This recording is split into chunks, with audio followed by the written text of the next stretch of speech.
обязательно приобретайте эту книгу. Она является кладезем внутренней работы. То есть это просто альманах, как правильно жить. И не такая уж большая, не такая уж страшная. Нету тут никаких таких, знаете, условий, что вы грешники, что гореть всем в аду. Здесь практически руководство к действию, когда вы можете стать действительно праведным человеком, служителем Творца, и не надо искать счастье где-то за пределами того, где его не положено нам найти. Вот эта человеческая природа, она хочет строить свои законы, и в этих своих каких-то законах, в своих этих замках, которые мы настраиваем, вот именно там мы должны быть счастливы.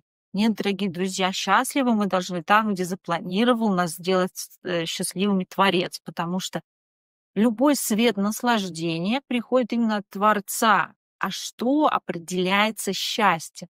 Вот задумайтесь, что для вас счастье для каждого.